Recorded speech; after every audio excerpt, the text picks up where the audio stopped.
Pax Rússica 2024, segunda temporada. No se puede mirar el mundo con un solo ojo. Siglos de historia, de la era de los imperios a la multipolaridad. Rusia, desde los zares hasta Putin, pasando por la Unión Soviética. Conducen Silvana Yarmoluk y Néstor Picone.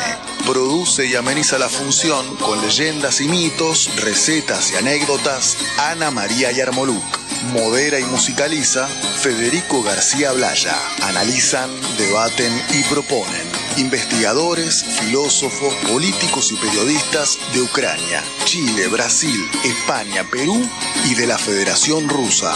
En tiempos de guerra y en tiempos de paz, Pax Rússica aboga por la paz.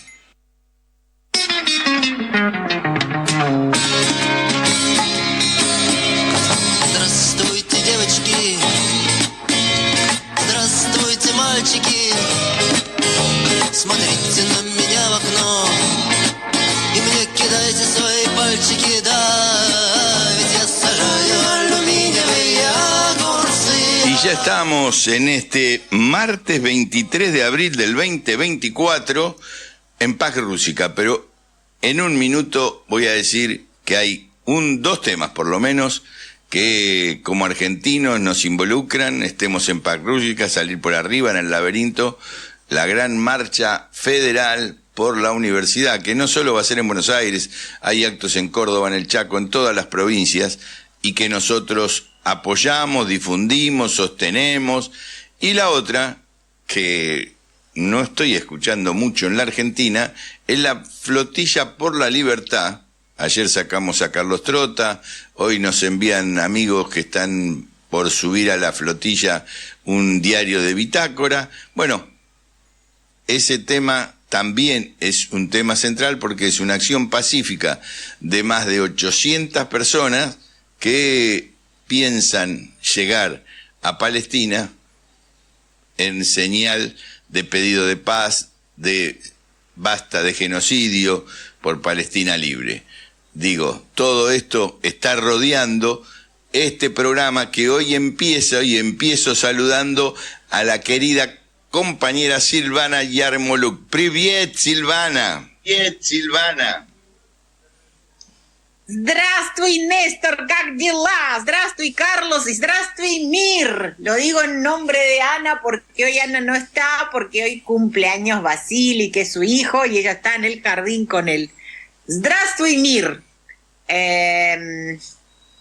No sé, hay tantas cosas para decir, Néstor, que no sé cómo empezar. Sí, es terrible. Es terrible y a la vez es como que la vida se vive a minuto, ¿viste? Como en un reality o como en un partido de fútbol.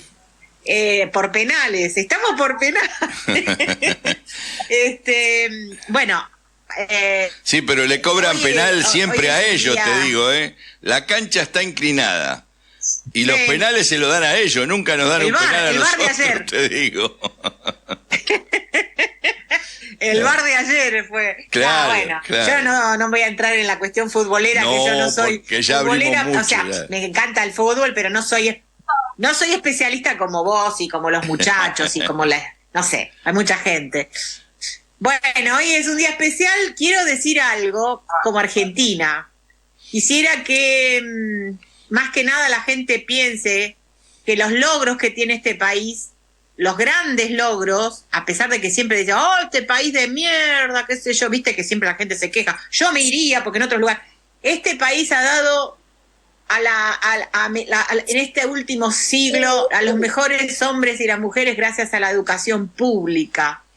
Yo soy egresada de la primaria, la secundaria y la universidad le hice en otro país, de la escuela pública.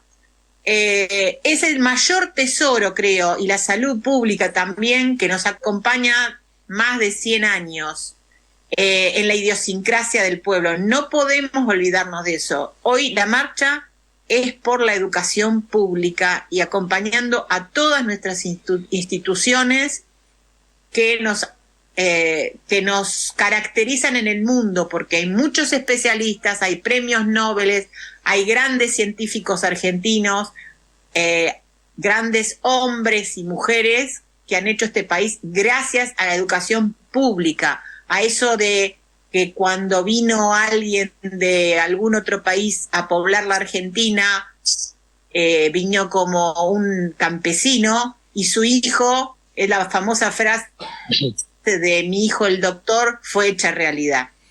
Así que nada, quería, a lo mejor es algo que se repite, ¿no? Pero quería volver a repetirlo, para no olvidarlo yo misma. No, pero hay que decirlo. Bueno. Hay que decirlo porque hay que marcar referencia. Todos representamos a 1, 2, 10, 20, 100 personas y la palabra de quienes estamos en estos micrófonos también ayudan a orientar. Y mucha gente se pregunta, dice, ¿pero van a apoyar o no van a apoyar? Sí, vamos a apoyar, la estamos militando y con todo lo que dijo Silvana. Pero bueno, empecemos, que esta es una manera de empezar el programa.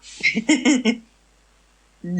Nuestro programa internacional, porque bueno, tenemos mucha gente que habla desde otros países en el momento. Esto es lo de la tecnología loca. Unos cuantos años atrás no nos hubiéramos imaginado que esto podía suceder solamente en ciencia ficción.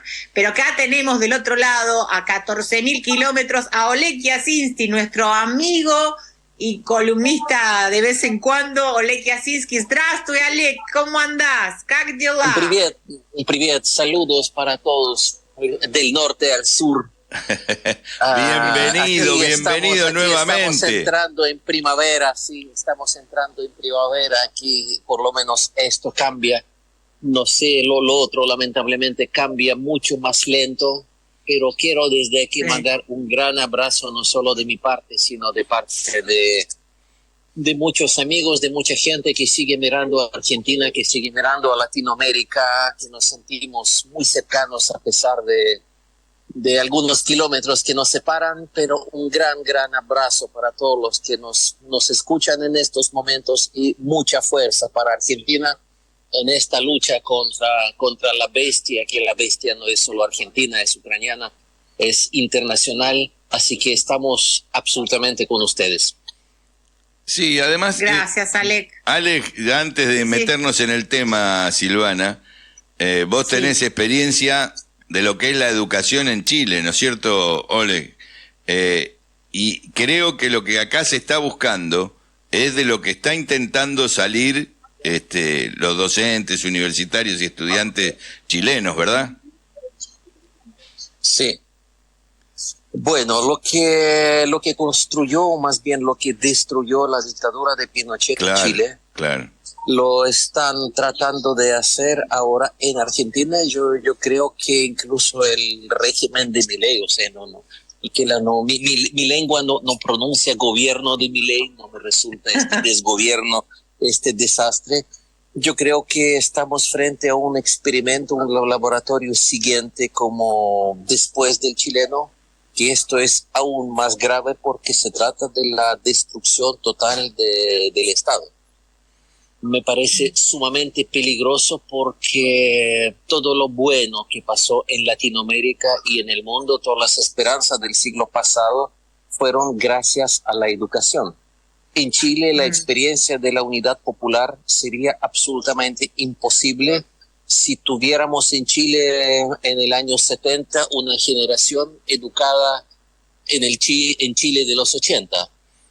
Así que este proyecto de castrar las Naciones Unidas, de imbecilizarnos, de lumpinizarnos, es el proyecto del lumpen que está en el poder en Argentina, y yo pienso que no es un proyecto ni siquiera latinoamericano, es parte del proyecto internacional, es parte de la guerra contra la humanidad, que vemos algunas facetas ahora en territorio de Ucrania, otras en Medio Oriente, en las ruinas de Gaza, y otra en Argentina, Ecuador, en El Salvador también. O sea, son partes del mismo desastre planetario, y la única manera de resistir y tratar de hacer algo es permaneciendo en contacto, de intercambiar la información de todo esto y tratar de entender juntos, entre todos, qué es lo que nos está sucediendo y organizarnos de una forma diferente, ad hoc, a estos nuevos tiempos. Yo creo que simplemente las marchas, simplemente las cartas, protestas y todo esto, lo que se utilizó en el siglo pasado, ya con esto ya no basta, o sea, ya no basta con rezar. Necesitamos organizarnos y actuar también en la altura de estos tiempos. Sí, coincido totalmente con este planteo, que es difícil porque las experiencias de los distintos grupos etarios, hablando con chicos jóvenes, no tienen las experiencias que nosotros tuvimos, que tal vez nos sirvan para hoy, pero tampoco han hecho experiencias de resistencia en la universidad desde el año prácticamente 2000, 2001, cuando López Murphy quiso hacer algo parecido a esto y duró 3 días.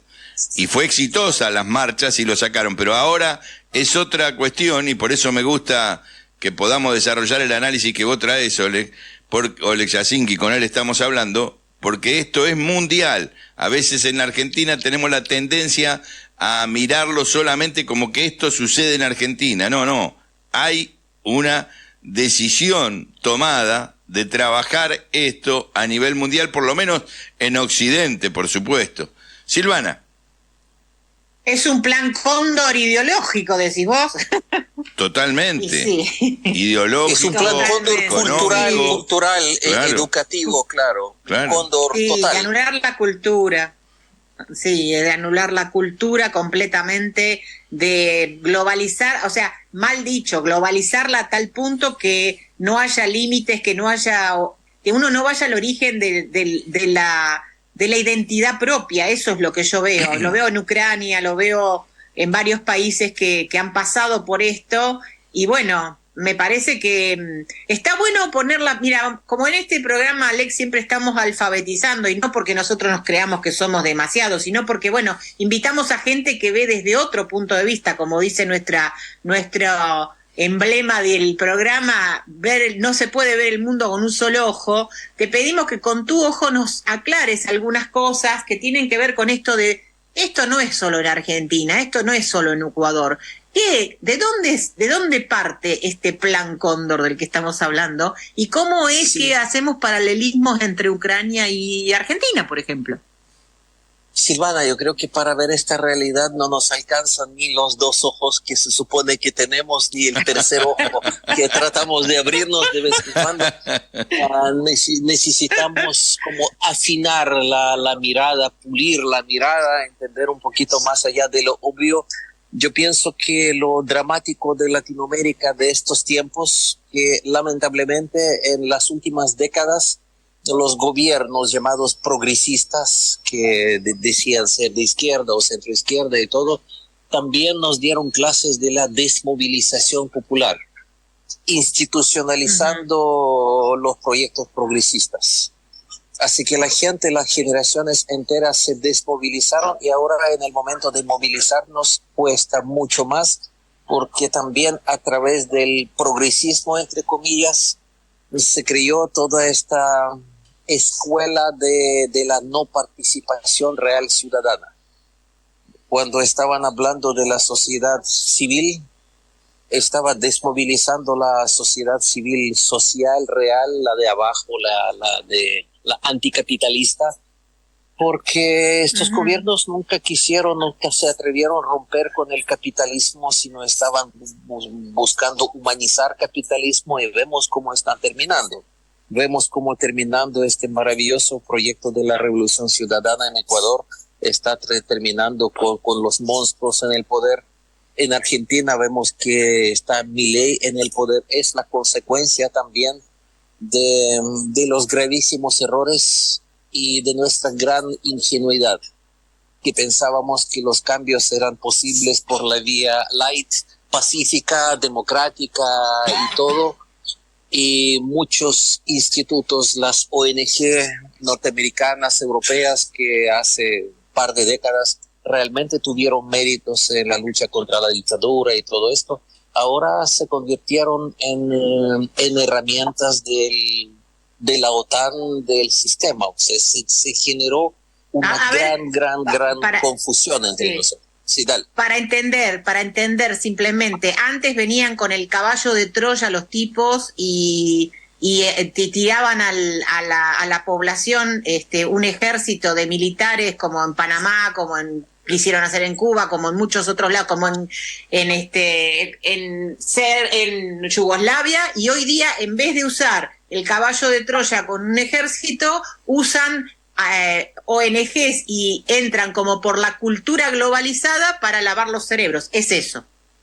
Eso sí, y es muy jodido, es muy complicado, porque los años 70, 80, 90, durante las dictaduras en Argentina, en Chile, había muchas ONG que salvaban vidas, que eran financiadas desde Europa, pero nosotros sabemos que realmente hicieron muchas cosas muy importantes. Igual como en Colombia también, en la lucha contra el paramilitarismo, contra todo el horror que pasó, también había muchas organizaciones internacionales que ganaron mucho respeto, mucha merecida admiración en las sociedades latinoamericanas. Pero ahora, como todo está cambiando, todo está tergiversando, que la lucha por los derechos de repente se convierte en la lucha por los derechos de las corporaciones, también se hizo este trabajo, esta jugada del sistema muy astuta, ¿no?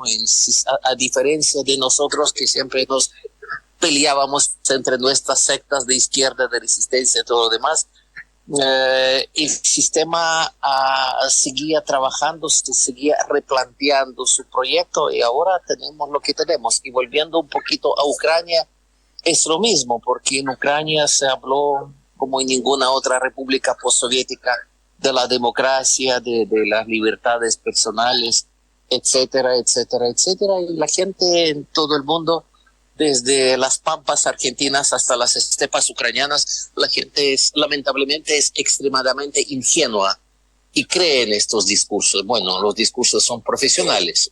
Y ahora de esta democracia, joven democracia ucraniana, está cazando la carne de cañón en las calles de Kiev.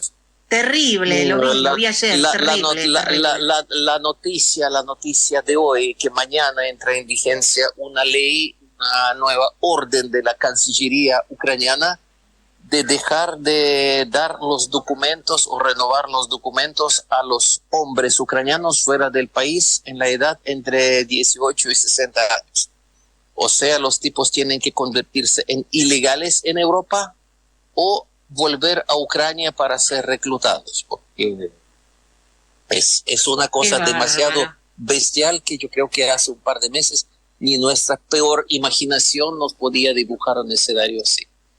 Así que es una guerra no solo contra Ucrania, sino también contra todos nosotros, porque no me caben dudas que cuando se agote la carne de cañón ucraniana, van a hacer lo mismo con los polacos, con los alemanes, con los españoles. Cuando se acaban los europeos, van a buscar latinoamericanos que siguen reproduciéndose con toda su ingenuidad y creyendo en el cuento del mundo civilizado. Así que yo creo que un tema es extremadamente serio. Lamentablemente no estoy exagerando. Desde aquí ya se ve que es así. No, pero... Es como la poesía no poesía, el cuento de Bertolt Brecht, ¿no? Mañana vendrán por mí. Hoy ya vinieron por mí. O sea, ya fueron por todos y ahora estamos nosotros en la cola. No es que nosotros no nos va a tocar. Sí, perdón, Néstor. No, está bien. Lo que, siguiendo la línea que plantea Jasinski, le digo a los oyentes que estamos desde Moscú hablando y dialogando con él, con esta visión que en Occidente y aún en Argentina cuesta plantearla, por esto del ombliguismo y también porque se crean corrientes de opinión entre los sectores del llamado campo nacional y popular, y terminamos hablando de cosas que son las que ellos quieren que nosotros hablemos.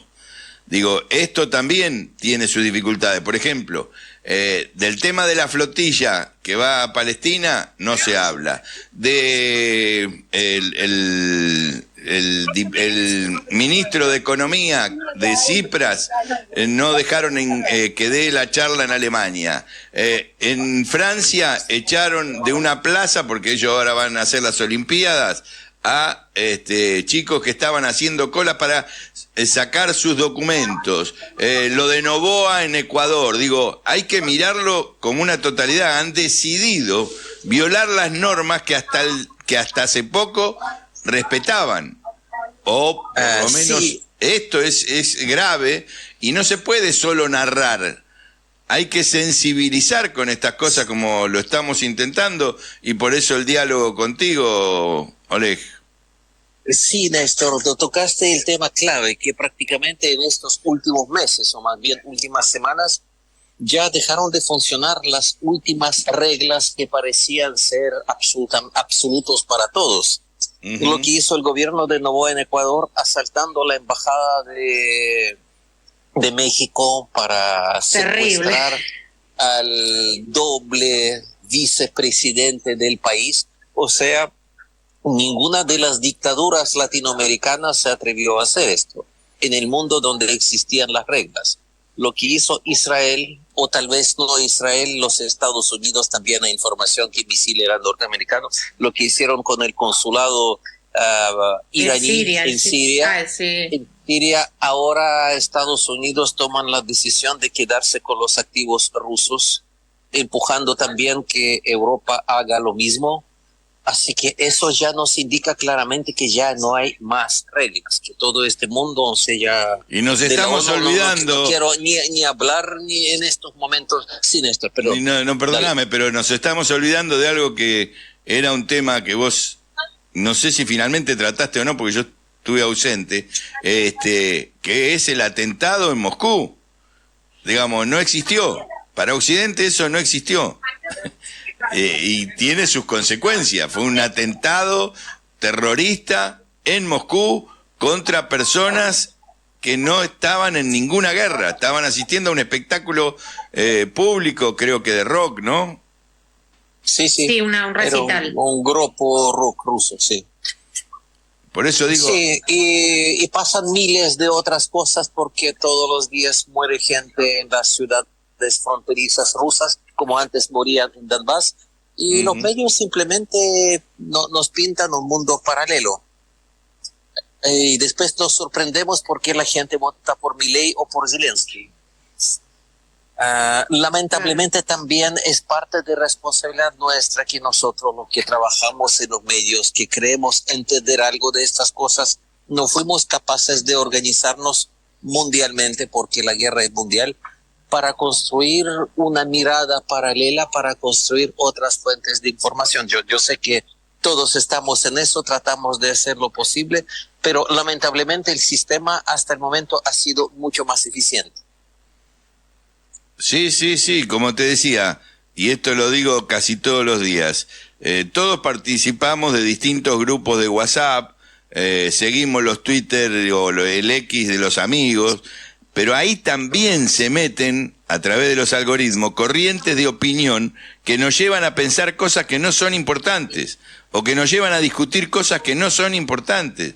Digo, la sobreabundancia de información también nosotros la alimentamos, no eligiendo los temas que deberíamos elegir para producir estos efectos que estamos conversando, Oleg.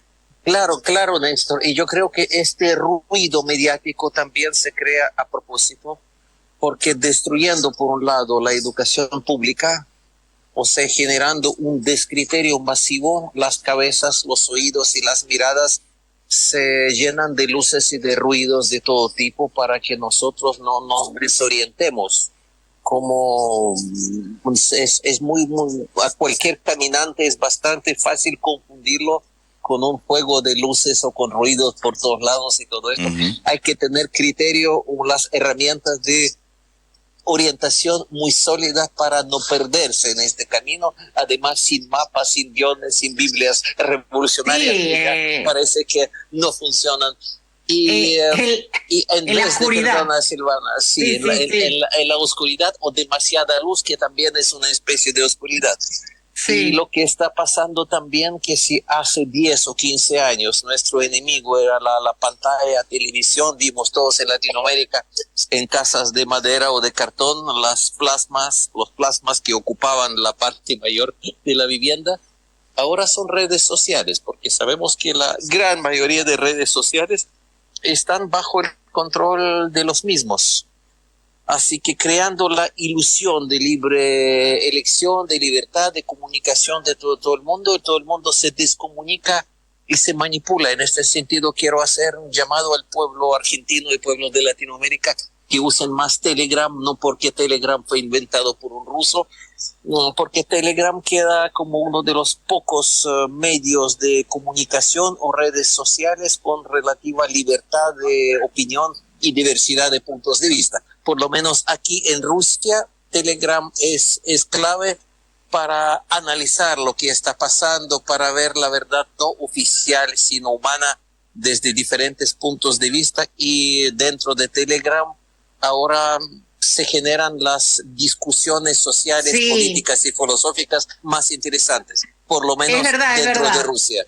Sí, lo que quería, mira, antes de ir a la tanda, quería hacerte hacer una reflexión. Con Ana estuvimos hablando, porque estuvimos haciendo un escrito filosófico, suena fuerte, pero entre la comparativa de lo que pasó en Ucrania hace muchos años atrás, y lo de Maidán, y lo que está pasando en Argentina, y nos dimos cuenta que hay algo que de lo que la gente en general dejó pasar para el olvido, se borra, que es en la pandemia. La pandemia fue utilizada por esta plan Cóndor, como decirlo así, para ver el comportamiento de la gente y estudiarlo muy bien, porque, por ejemplo, lo que dijiste vos, Néstor, en el 2001 costó 2 minutos para que la gente salga, la clase media salga con las cacerolas a la calle. Hoy día la gente no se mueve de su casa y todo lo resuelve como diciendo, voy a hacer un clic en el Twitter y con eso mi participación ciudadana es suficiente. En la pandemia se desarrolló todo un proyecto como decimos, del lado oscuro del mundo para estudiar el comportamiento humano. O sea, 2 años se aprovecharon para eso. Te dejo picando eso, Alec, para después de la tanda. ¿Qué te parece? Sí. Muy interesante.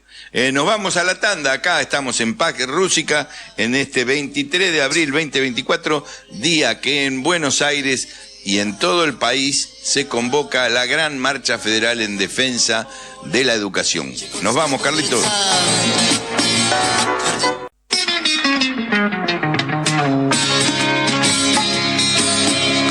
Здравствуйте, девочки. Здравствуйте, мальчики. Y seguimos en Pax Rússica este 23 de abril del 2024, cuando es la hora 10:32 y tenemos una temperatura de 18 grados 1/10, según lo que dice la televisión, y 19 grados dice mi computadora, y mirando un poco a la calle vemos que no llueve, cosa que viene bien para la marcha de hoy, y que está seminublado, y dice el Servicio Meteorológico Popular que no va a llover a la hora de la marcha, cuando ya está comenzando y se ve cómo se preparan los estudiantes y también las fuerzas de seguridad que coordina Patricia Bullrich. Pero sigamos adelante con nuestro tema, que tiene que ver también con todas estas movidas de las que nosotros no estamos ajenos de lo que pasa en el mundo. Silvana, repitámosle la pregunta y la convocatoria. No sé si es una pregunta, es una reflexión que creo yo que está un poco en el inconsciente colectivo, pero no nos atrevemos a veces a decirlo. Que la pandemia fue un plan justamente para estudiar, de alguna manera, para estudiar el comportamiento de las poblaciones, de los seres humanos, y bueno, y el control que se está ejerciendo ahora sobre todas estas sociedades donde están naciendo este tipo de cosas como la que tenemos nosotros en la Argentina, o como la que está avanzando en Ucrania, o como, bueno, muchas otras, es justamente eso, el que de alguna manera las fuerzas del mal, viste que estamos acostumbrados a hablar ahora de eso, utilizaron muy bien el tiempo de la pandemia. ¿Qué opinas, Olek? Yo pienso que es uno de los temas más terribles de estos tiempos, porque aquí en Rusia lo conversamos, tratamos de entenderlo casi todos los días. De hecho, decir la palabra pandemia ya me da un poco de miedo, porque siento que en cualquier momento nos pueden sacar del aire las fuerzas que impusieron este tabú en los medios. Sabemos que no podemos hablar libremente de pandemia ni en YouTube, ni en ninguna de las redes de Meta, porque es un tabú oficial, porque está prohibido pensar. nosotros pensamos, o sea, nosotros digo porque muchos en Rusia pensamos que la pandemia era parte de la guerra porque convenía absolutamente al poder, porque hablando de Latinoamérica sabemos que fue muy eficiente en Chile. Yo estuve en Chile en ese tiempo. Piñera, si él tuviera algún sentido de agradecimiento, debería poner un monumento a coronavirus en el centro de Santiago, porque la pandemia salvó su poder de las protestas populares. Y la pandemia fue este ejercicio del horror mediático total y todo, disciplinando a diferentes grupos sociales y también permitiendo al poder de hacer los estudios de diferentes focus group, de diferentes partes de las sociedades, a ver cómo reaccionan a este estímulo de miedo, disciplina, control, etcétera, etcétera, etcétera.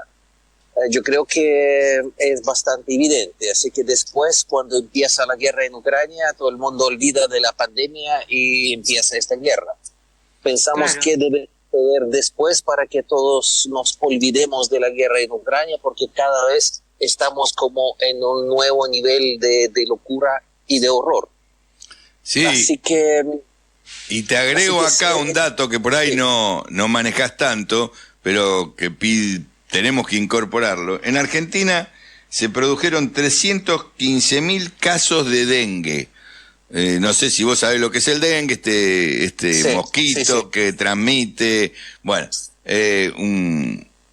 y que produce efectos muy, muy fuertes, que son enfermedades que estaban prácticamente descartadas en Argentina, pero que ahora han entrado en Buenos Aires y producen 238 muertos. De esto tampoco se habla, y la política de los gobiernos como el de Milei o el de Macri en la ciudad de Buenos Aires, Jorge Macri, el primo, es negar la existencia del dengue, de que hay que matarlo de alguna manera, de que nada, esto se va a ir yendo, cuídense, usen pantalones largos. Digo, hay una negación de la realidad que se va imponiendo de punta a punta, y que a nosotros, lo que queremos cuestionarla, nos somete a una presión muy grande de tener que pelear para imponer lo que realmente sucede, para que se contemple lo que realmente sucede. Te estoy dando este ejemplo del dengue, que lo podemos trasladar a la guerra, al COVID, a la pandemia, como lo decía Silvana, a todo. Tenemos que estar peleando constantemente contra lo que construyen como verdad y quedar a veces como unos locos aislados en el planteo. Néstor, justamente eso. Yo creo que si Milei está escuchando nuestro programa también, yo le recomendaría que se informe como su antecesor, Papadoc, el Duvalier, en Haití luchaba contra una epidemia de la peste, ¿no? Que ponía no des ideas, ponía en todo el país los farolitos de colores brillantes, y así luchaba contra la peste. Yo creo que puede ser muy, muy divertido también. Pero es justamente al nivel, y es el estilo. Porque en Ucrania también volvió tuberculosis, volvieron un montón de enfermedades que en la Unión Soviética fueron acabados en los años 30 del siglo pasado. Así que nos está volviendo el pasado, nos están devolviendo a las cuevas prácticamente a todos. Y con mucha rapidez. Hablando de, como decimos, del plan, porque por ejemplo, mirá los puntos de vista, es un ejemplo que ayer escuché del ministro, creo que de nuestro actual ministro de Seguridad, o no sé cómo se llama, el que está comprando aviones ahí en Dinamarca, no sé dónde. Ministro de Defensa. Ese de Defensa. Pero es que no lo quería decir, porque no hay defensa, pero bueno, nada, cayeron como... la cuestión es esta. Ayer fue capaz de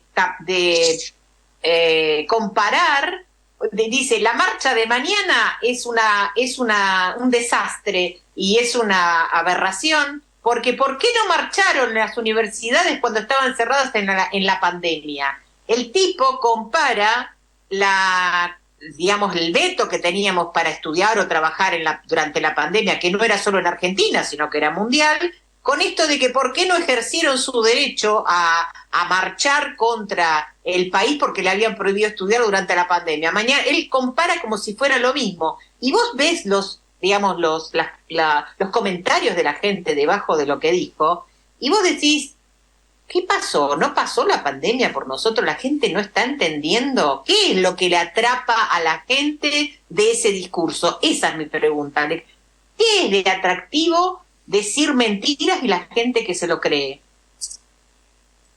Yo creo que primero la gente tiene que estar muy desesperada, la gente tiene que perder cualquier referente, la gente tiene que perder fe en los partidos políticos, en las fuerzas políticas tradicionales.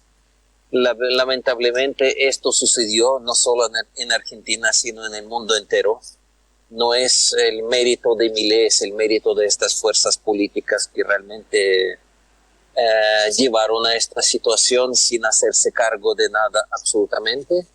Y por otra parte es la consecuencia de esta lumpinización cuando nosotros sabemos, nos parece que hace pocos días leí con estupor la información de que en Argentina Milei decidió cerrar el Instituto de Cine Nacional o algo así, ¿no? Un proyecto así. Sí. Dejó el mínimo funcionamiento posible, con lo cual se descarta, y mejor lo sabe Silvana que yo, la posibilidad de que se haga cine en la Argentina, y ayer bloqueó la entrada del Cine Gomón, con policía. No sabemos si es por la marcha de hoy o porque ya el Gomón tampoco quieren que se abra, ¿no? El Gomón es un cine popular. Es absolutamente incompatible con cultura, con la memoria, con todo esto, y había que crear masivamente el público que no está preocupado por cine, por cultura ni nada. Aquí en cualquier burrada que dirá cualquier Milei, porque tenemos varios Milei en la política internacional. Unos son más pintorescos como el argentino y otros son más opacos como los Milei, muchos Milei europeos.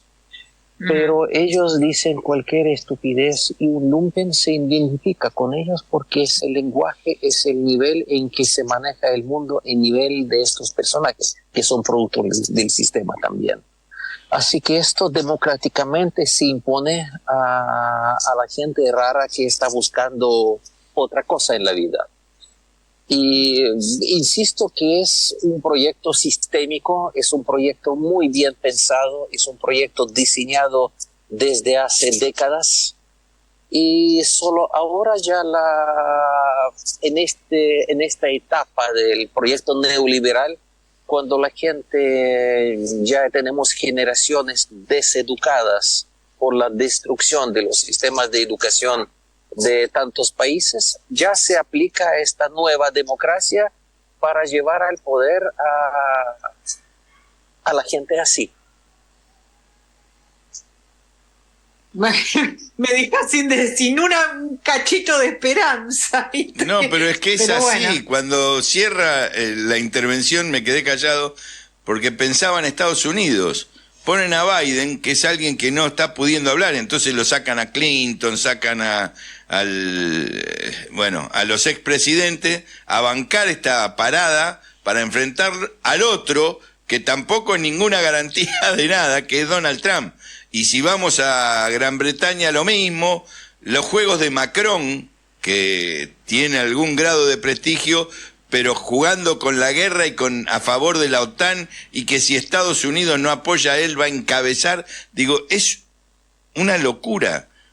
Es cierto, además, que este es un problema nuestro y de una minoría, porque la gran mayoría a estos temas no accede, y si accede es con frases como la que llega a decir Milei o la que dice el mismo Macron. Pero para ser optimistas, Oleg, a ver, Rusia no volvió a la Unión Soviética. Rusia, después de la caída de la URSS, no volvió a la Unión Soviética. Sin embargo, tiene un sistema que se sostiene. Yo tengo mi posición, pero me gustaría que la cuentes vos, aún dentro del capitalismo, que no entra en este grado de locura. Hay líderes como Putin. Bueno, explícalo un poco mejor vos, porque no es que todo el mundo perdió la racionalidad. Mira, ahora estoy justamente, de hecho, estamos conversando, estoy en taxi en el centro de Moscú, mirando los edificios alrededor y el paisaje urbano primaveral, y todo lo que veo alrededor es una obra de la Unión Soviética. Es una obra de esta gran construcción histórica. Recordemos que ayer Vladimir Ilich Lenin cumplió 54 años. Sí. Y cientos de personas salieron aquí a celebrar esto, y yo siento que hay semillas que caen al suelo de la historia y temprano o tarde brotan. A ver, decilo, no lo digas tan rápido. ¿Qué pasó con Lenin? Decilo de nuevo para que se entienda. Lenin, ayer fue el natalicio. La gran construcción social, la gran construcción socialista en la Unión Soviética, no solo en Rusia, sino también en las demás repúblicas, han dejado una sociedad todavía bastante sana, han dejado un tejido social que todavía no está fragmentado, no está destruido, y dejó a varias generaciones de personas con bastante sentido común, que entienden lo que pasa, y se puede tener muchas miradas, muchas opiniones críticas, porque Rusia, al fin y al cabo, también es un país capitalista, y hay muchas cosas que hay que cambiar en Rusia, sin duda.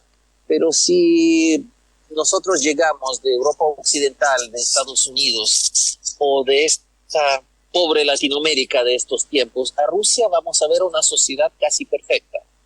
Porque aquí se puede estudiar gratis, porque aquí hay mucha cultura absolutamente gratis, disponible para todos, porque aquí día y noche se puede caminar por cualquier lugar, por cualquier ciudad gratis, donde, no sé, para tomar un café, tú entras a un restaurante, dejas tu ropa en una sala, puedes dejar en las billeteras, en los bolsillos en otra sala, y despreocuparte por eso. Yo llevo mucho tiempo en Rusia, todavía no me acostumbro a eso. O sea, una sociedad muy rara, muy segura, donde se puede sentirse tranquilo, donde se puede apoyar o criticar al gobierno, pero con todo eso, vivir de lo que trabajas, poder tener educación gratis para los hijos, tener acceso a la cultura, libros muy baratos, mucho teatro, mucho cine, mucha vida cultural, y me parece una maravilla esto. Y yo creo que entonces todo esto es posible. Sí. Solo quería aclarar, porque vamos a aclararle a la gente por qué. En el año 91 la Unión Soviética dejó de existir como país, y durante 10 años el país estuvo absolutamente destruido. Tenía el mismo camino que estamos volviendo nosotros a transitar en este momento.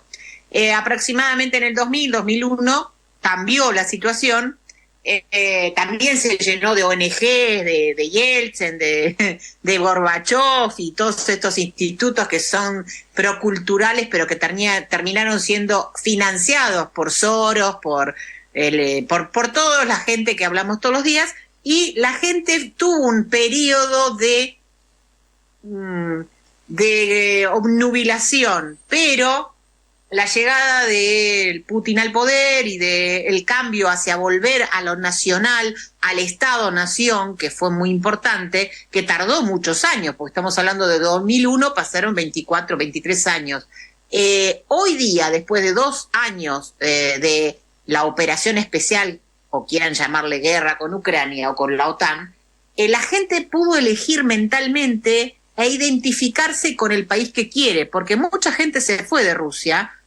Los hijos son jóvenes que más o menos son neoliberales, liberales, que muchos vinieron acá a la Argentina, a otros países, pero en Rusia se quedó la gente que eligió también vivir en Rusia, y hacer este cambio social y apostar al Estado-nación.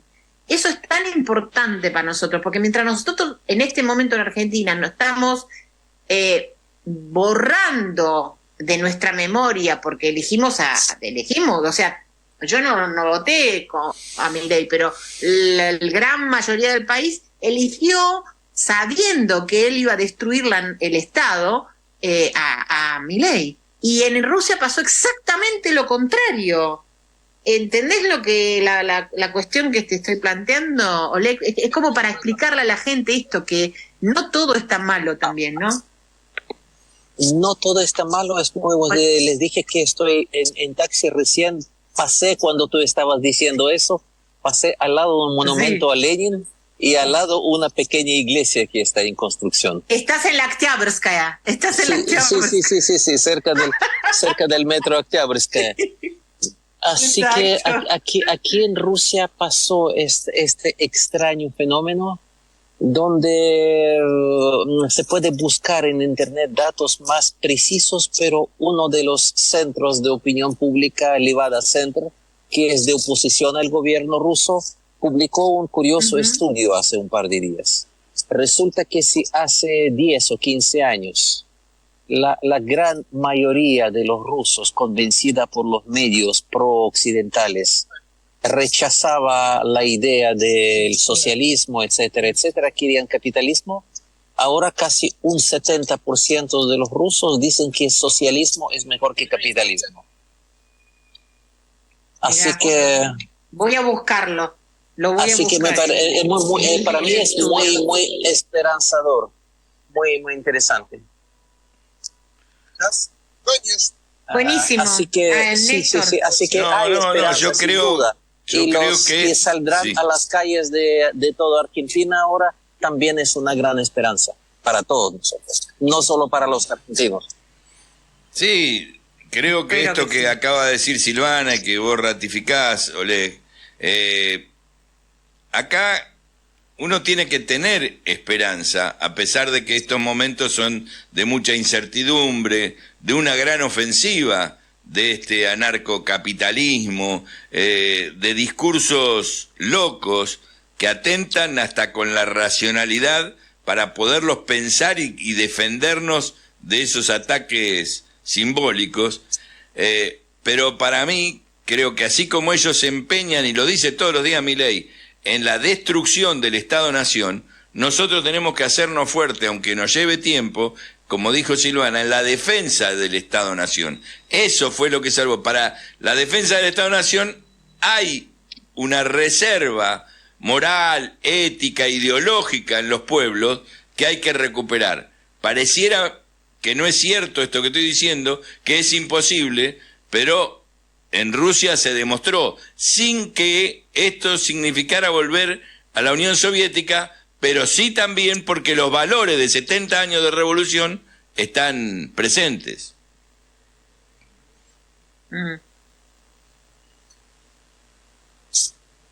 Hola. Sí. ¿Estás ahí, Ale? Sí. No, estaba escuchándote a ti, Silvana, porque como que me apropié del micrófono. No, está bien. No. Yo pienso dale que... adelante, Oleg, porque así vamos cerrando. Ahora en Rusia, a pesar de la guerra, y esta guerra quiero repetir que es una tragedia para todo el pueblo ruso, porque ucranianos es parte de lo mismo, porque aquí en Moscú prácticamente no hay persona sin familiares o amigos cercanos en Ucrania. Porque los de la Unión Soviética seguimos siendo parte del mismo territorio, misma historia, misma memoria colectiva. Así que a pesar de todas estas cosas totalmente tristes, estamos mirando a Latinoamérica, estamos pensando en Argentina, estamos viendo toda esta locura con Milei y de lo último, no sé, de esta asociación de Argentina con la OTAN, bueno, entre otras cosas. Así que aquí hay muchas personas, lamentablemente por el bloqueo, ahora los viajes a Latinoamérica son más difíciles porque no hay vuelos directos a Europa y ahora viajar a Argentina desde Rusia sale en términos económicos como más que el doble, sale como el triple. Así que hay más contactos físicos, hay menos posibilidades. Pero estamos mirando al espejo latinoamericano de Rusia porque nos parecemos mucho y en los poquitos minutos que nos queda, yo quiero desear, no sé, mandar un gran abrazo a todos y desear éxito el día de hoy y estoy absolutamente seguro que el mismo pueblo argentino que cometió este error tendrá que corregir este error, porque no puede seguir esto. Así es, Silvana. Te oiga, no sé si decirte Dios te oiga, pero sí. Bueno, te agradecemos muchísimo, Alec, la participación de hoy, porque sé que estás corriendo, es un horario en el que vos trabajás, estás filmando la noticia, trabajás para varios medios y te agradezco un montón y esperemos que podamos, primero, que tu deseo se haga realidad y segundo, que bueno, vamos a tratar de contactarte con más tiempo para otra charla, para la que podamos conversar como amigos como siempre. Muchísimas gracias. Un gran abrazo para todos. Gracias por invitarme. No, muchas gracias y siempre es un gusto, Alex Jasinski, de conversar contigo. Así que sos número puesto para otro tipo de encuentros, porque es importantísimo. Estos debates, estas charlas, no se escuchan ni se ven en los medios, y no me estoy haciendo bandera con algo que no le entran a esto. Están todos discutiendo, aun cuando pasan cosas positivas como esta marcha, algunas cosas que son intrascendentes. Así que gracias, Alex. Un abrazo grande. Ahí está alguien gritando en el bar o en algún lado. Es la policía, está gritando, deteniendo al conductor y todo eso. Ok. Esto es en vivo y en directo desde Moscú. Para que no, claro. Para que no digan que no estamos en vivo. Tengo que hablar con policía ahora, un segundito. Vaya a hablar con la policía. Chau. Chau, gracias. Ahí está, le está diciendo que está en vivo con el programa de Argentina y le está diciendo, vamos a sacar el audio, por favor. Exacto. A Néstor, saquemos algunas conclusiones para terminar el programa. Tengo que decir la verdad, teníamos un audio que nos graba nuestra iglesia ortodoxa, porque estamos en las 2 semanas que quedan de Pascua. El día 3, 4 y 5 de mayo va a ser la Pascua ortodoxa y lo vamos a dejar para el jueves que viene porque tenemos que sacar un poco de conclusiones con vos, Néstor. ¿Qué es lo que sacamos en limpio de la conversación de hoy con Oleg? Primero que, bueno, esto era un plan. Es un plan Cóndor, como es un plan yo, bueno, de carácter mundial en Occidente. Ideológico. Como vos decís, ideológico, cultural, económico, que no hay que subestimar a Milei, porque es fácil pegarle a Milei desde nuestra racionalidad, desde nuestra ideología. Es fácil porque todo parece una pelotudez, dice pavadas y esto y el otro, pero no dice no habla de eso, que un presidente use la cadena nacional. Cuando uno escucha las conversaciones, cómo pega un presidente diciendo esto. A ver, Menem decía casi las mismas barbaridades y sin embargo era tema y casi fue reelecto. Si no fuera porque hicieron el pacto, creo que Menem hubiera seguido gobernando. Digo, hay una lucha cultural que nosotros tenemos que dar. Este es el mensaje de lo que plantea Jasinski y lo que hoy estuvimos discutiendo, y me parece que hay que seguir en esta línea aunque parezca minoritaria, ¿no? Sí, que no hay que relajarse, no, y que este plan sucedió cuando toda la gente estaba con los brazos caídos, enferma, en la época del COVID. Para mí es así. Que se aprovechó durante 2 años el estudio del comportamiento social. Estoy leyendo varios documentos, estamos con Ana leyendo varios documentos hechos en diferentes partes del mundo sobre esta situación. Lo está estudiando el BRICS, inclusive, porque son los países también muy afectados, como China, como India, que fue en la época del COVID, y están viéndolo como como un laboratorio en el que se usó por el Occidente para poder estudiar el comportamiento social. Si no, no estaríamos tan así como estamos en este momento, ¿no es cierto? No, me parece clave que lo marques, ¿no? Porque a veces en el análisis político se saltan esos 2 años. No, esos 2 años fueron también de experimentación. Muchos de los discursos que hoy escuchamos en Milei surgieron en ese momento y tuvieron amplia difusión. Silvana, tu cierre y nos vamos hasta el jueves. Bueno, yo quiero que la gente entienda, que lo sienta, que la escuela pública y la educación pública en la Argentina es uno de los pilares de nuestro país. Si nosotros perdemos la educación pública, vamos a perder la identidad. Esto para mí es clave y espero que lo entendamos. Marchemos en paz para que la educación pública siga siendo de excelencia como lo es en Argentina, a pesar de todo. Gracias, pasiva.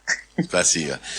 Y así cerramos este Pack Rúsica. Carlitos Di Mare, nos vamos para volver con el intento de salir por arriba.